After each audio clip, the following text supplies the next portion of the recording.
Number 13। सुनो, मेरे कमरे का हीटर काम नहीं कर रहा है, अंदर आकर ठीक करो। ड्यूटी पर नए नए ज्वाइन हुए होटल कर्मचारी को लगा कि उसे कस्टमर को खुश करने का मौका मिल रहा है।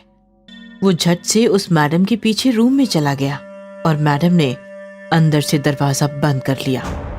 लेकिन वो था उस होटल का सबसे मनहूस कमरा, रूम नंबर 13। ये खौफनाक कहानी है लोनावला की। लोनावला की खूबसूरत वादियों में होटल अतिथि कुछ सालों पहले ही नया नया शुरू हुआ था। होटल में टोटल 20 रूम्स थे और सभी रूम्स हर सीजन में हमेशा एंगेज रहते थे।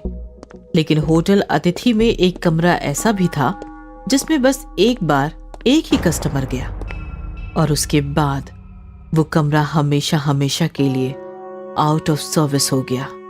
वो था रूम नंबर 13। दुनिया की किसी भी होटल में रूम नंबर 13 नहीं देखा मैंने, क्योंकि 13 नंबर रूम अशुभ माना जाता है। मैंने सोचा मैं अलग करूंगा। मैंने अपने होटल में रूम नंबर 13 को जगह दे दी और वही मेरी सबसे बड़ी भूल साबित हुई। कितना गलत था मैं। देखो, जो हुआ सो हुआ, लेकिन अब रूम नंबर 13 की वजह से होटल अतिथि का नाम खराब नहीं होना चाहिए मैनेजर। डोंट वरी सर, हमने वो कमरा सर्विस में लाना कब का छोड़ दिया है। और तो और गेस्ट भी 13 नंबर रूम तो कभी मांगते ही नहीं। चिंता की कोई बात नहीं है, हम भी भूल गए हैं। आप भी भूल जाइए सर उस रूम नंबर 13 को। दरअसल होटल अतिथि का मालिक शुभ अशुभ जैसी बातें नहीं मानता था, इसीलिए होटल बनाते समय उसने होटल की बिल्डिंग में जानबूझकर रूम नंबर 13 रखा। लेकिन होटल शुरू होने के बाद होटल में आए किसी भी नेशनल इंटरनेशनल गेस्ट ने रूम नंबर 13 को कभी पसंद नहीं किया, क्योंकि 13 नंबर का आंकड़ा पूरी दुनिया में अशुभ माना जाता है और इसी कारण रूम नंबर 13 भी हमेशा खाली ही पड़ा रहता था। लेकिन एक साल पहले मेघा नाम की एक औरत अपने पति से झगड़ा करके लोनावला भाग आई और रहने के लिए उसने होटल अतिथि चुना। मैडम, सारे कमरे फुल है, बस रूम नंबर 13 छोड़कर। वो चलेगा आपको? हाँ, दे दो मुझे, चलेगा। ओके मैम, लोग 13 नंबर का कमरा शुभ नहीं मानते, इसलिए मैंने आपसे कंफर्म कर लिया। प्लीज वेट, हम अभी वो कमरा आपके लिए रेडी कर देते हैं। और उस दिन से मेघा रूम नंबर 13 में रहने लगी। सुबह से लेकर शाम तक वो लोनावला घूमती और रात में होटल आकर रूम नंबर 13 में ठहरती। वो अपने पति से झगड़कर भाग आई थी। एक दिन उसका पति आया और मेघा को मना कर ले गया। लेकिन फिर दोनों के बीच पता नहीं ऐसा क्या हुआ कि मेघा उसी रात फिर से होटल लौट आई और दूसरे दिन सुबह होटल स्टाफ ने रूम नंबर 13 में पंखे से लटकी हुई उसकी लाश देखी। मेघा ने रूम नंबर 13 में फांसी लगाकर खुदकुशी कर ली थी। इस घटना के बाद होटल मालिक को अपनी गलती का एहसास हुआ और रूम नंबर 13 हमेशा हमेशा के लिए बंद करा दिया गया। उस घटना के बाद होटल के सभी कर्मचारी उस कमरे के सामने जाने से भी डरते थे। नाइट शिफ्ट वालों ने तो कमरे से आती हुई मेघा की रोने की आवाज भी सुनी थी।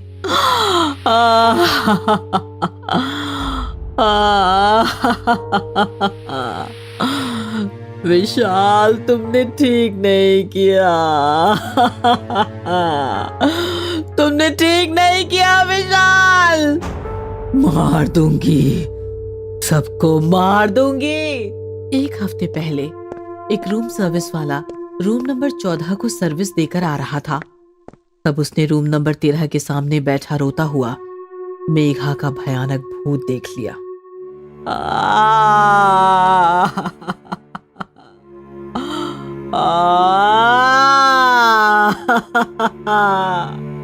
उसी दिन वो रूम सर्विस वाला भाग गया था और आज उसकी जगह पर एक नया रूम सर्वेंट आया, मुरारी नाम का।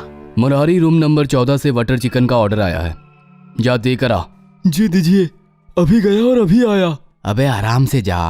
और सुन, तू नया है, रूम नंबर 13 के बारे में पता है ना तुझे? पता है, सब पता है मुझे। आप बस मुझे इतना बता दो, यहाँ टिप तो मिलती होगी ना? मैं पहले उस मन्नत में काम करता था, सब साले कंजूस लोग ही आते थे वहाँ। जा भाई, मेरा दिमाग मत खा। मुरारी बटर चिकन का ऑर्डर लेकर रूम नंबर 14 में पहुंचा। कमरे में एक शादीशुदा कपल था। मुरारी को उन्होंने 500 रुपए टिप दी। मोटी टिप मिलने पर खुश हुआ मुरारी उछलता हुआ किचन की तरफ भाग ही रहा था कि तभी, सुनो, मेरे कमरे का हीटर काम नहीं कर रहा है, अंदर आकर ठीक करो। जी मैडम, अभी करता हूँ। मुरारी अंदर गया और रूम का दरवाजा बंद हो गया। वही था रूम नंबर 13। मैडम, मैडम कहाँ हो आप? कमाल है, अभी तो यही थी। विशाल, तुमने ठीक नहीं किया। मार दूंगी, सबको मार दूंगी, सबको मार दूंगी मैं। नजारा देखकर मुरारी की हालत बिगड़ गई। मेघा का भयानक भूत उसके सामने बेड पर बैठा था। वो धीरे धीरे मुरारी की तरफ बढ़ने लगा तो मुरारी के पसीने छूटने लगे। उस झगड़े की इतनी बड़ी सजा दे रहे थे विशाल तुम मुझको। मुझे पहाड़ से गिराकर धक्का देने वाले थे तुम। मैडम, मैं मुरारी। मैडम, मुझे डर लग रहा है। मैडम, तुम मुझे मारना चाहते थे ना? देखो विशाल, अब मैं मर गई हूँ, फांसी लगा ली है मैंने, लेकिन अब मैं तुम्हें कभी भी नहीं छोड़ूंगी विशाल। मैं तुम्हें चैन से नहीं जीने दूंगी विशाल, मैं तुम्हें चैन से नहीं जीने दूंगी। ऐसा कहकर चीखती हुई मेघा मुरारी पर झपट पड़ी और मुरारी जोर जोर से चिल्लाने लगा, बचाओ, बचाओ मुझे। लेकिन मेघा ने मुरारी को नहीं छोड़ा। उसने अपने लंबे लंबे नुकीले नाखूनों से मुरारी का सीना पकड़ा और देखते ही देखते उसका सीना चीर दिया। इस प्रकार रूम नंबर 13 ने मेघा के हाथों से मुरारी को मारकर 1 साल बाद अपना दूसरा शिकार भी पा लिया था। दिवाली की रात। कहानी है महाराष्ट्र के कोंकण विभाग की। कोंकण को लोग प्यार से धरती का स्वर्ग कहते हैं, क्योंकि समंदर, घने जंगल और खूबसूरत वादियों का अनोखा संगम है कोंकण। कोंकण मुंबई शहर से काफी करीब 200-250 किलोमीटर की दूरी पर फैला हुआ है। रमन अपनी पत्नी श्वेता और 7 साल के बेटे मिहिर के साथ मुंबई में जॉब करता था। उसकी पत्नी भी आईटी कंपनी में अच्छी पोजीशन पर थी। रमन का जन्मस्थान कोंकण था।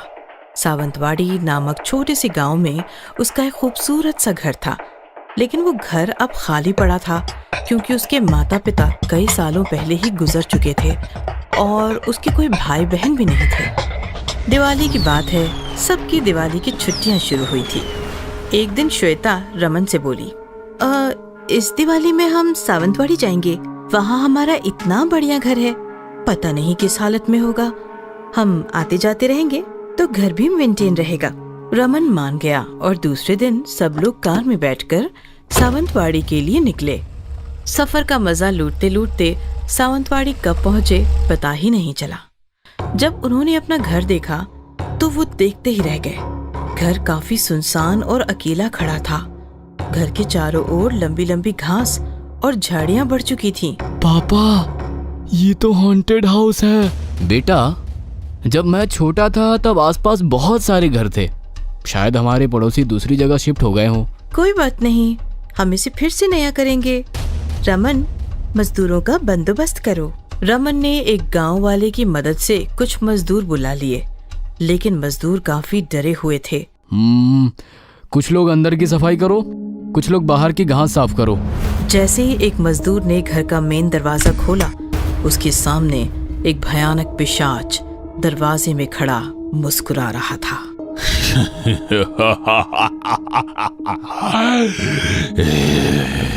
मजदूर जोर से चिल्लाया और झट से उसने दरवाजा बंद कर लिया।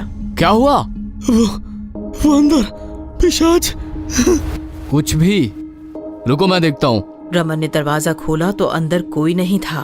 अरे वहम होगा तुम्हारा, जाओ अंदर और शाम से पहले काम खत्म करो। मजदूर डरते संभलते अंदर चले गए। बाहर कुछ मजदूर घास काट रहे थे।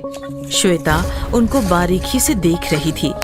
एक मजदूर घास में बैठा अपनी धुन में घास साफ कर रहा था कि अचानक उसका हाथ किसी ने पकड़ लिया। उसने सामने देखा तो सामने पिशाच बैठा था। बचाओ बचाओ! पिशाच ने उसका हाथ पकड़कर हथियार से उसी के हाथों पर काफी गहरे वार किए। मजदूर चिल्लाने लगा। श्वेता भागती हुई उसके पास आई। क्या हुआ? वो भूत। लेकिन सामने कोई नहीं था।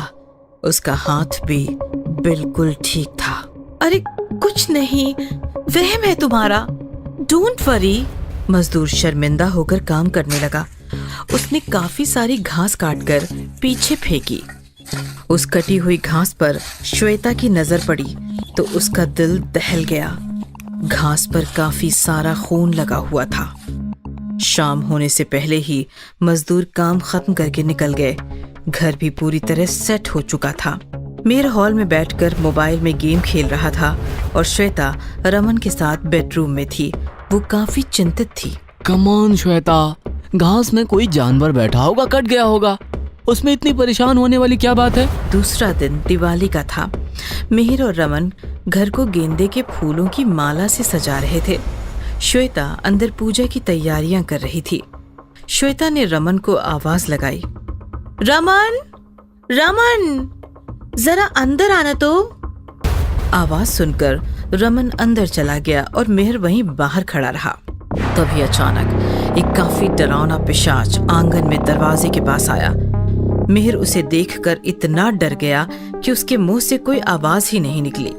पिशाच ने मेहर की तरफ मुस्कुराकर देखते हुए घर का दरवाजा बंद कर दिया और भयानक तरीके से हंसते हुए गेंदे के पीले फूलों पर हाथ फेरने लगा। उसके हाथ लगते ही गेंदे के पीले फूल बिल्कुल काले पड़ गए। मेहर फटी आंखों से ये भयानक नजारा देख रहा था। तभी झट से दरवाजा खुला और रमन बाहर आया। उसके आते ही पिशाच जैसे गायब ही हो गया और काले फूल फिर से अपने असली रंग में रंग गए। दरवाजा क्यों बंद किया था बेटा? लेकिन मेहर कुछ नहीं बोला। वो सीधे जाकर अपने पापा से लिपट गया। अरे बच्चा, इसमें इतना डरने की क्या बात है? रात हो गई थी। आसमान में आतिशबाजी हो रही थी। श्वेता बाहर दिए जला रही थी। वो दिया जला तो रही थी लेकिन उसका दिया बार बार बुझ रहा था, मानो कोई फूंक मार रहा हो। अचानक जमीन पर काफी फैली हुई काली परछाई दिखी। श्वेता ने ऊपर नजर घुमाई तो वही डरावना पिशाच खड़े खड़े मुस्कुरा रहा था।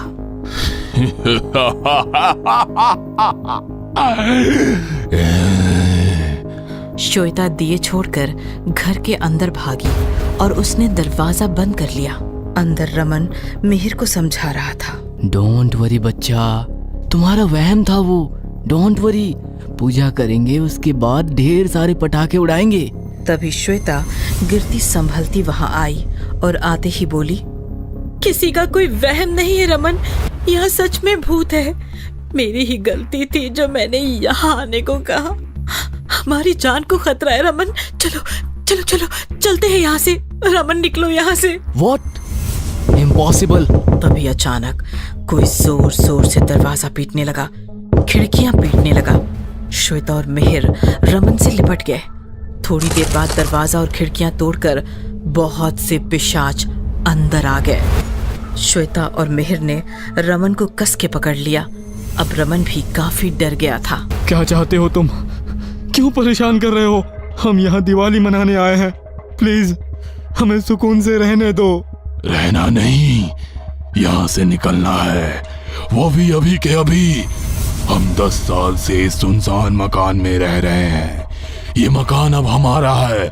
निकल जाओ यहाँ से, निकल जाओ यहाँ से। रमन मजबूर था।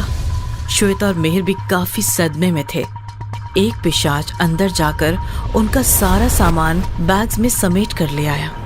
रमन और श्वेता ने डरते डरते उनसे बैग्स लिए और वो मेहर को लेकर कार में बैठकर दिवाली की उसी रात मुंबई की तरफ निकल पड़े। मुंबई में आकर दूसरे दिन रमन ने कोंकण के एक बिल्डर को कॉल किया और अपना वो भूतिया मकान उसे बेचकर उससे ऑनलाइन ही पैसे ट्रांसफर करवाए और फिर कभी सावंतवाड़ी में कदम न रखने का फैसला कर लिया।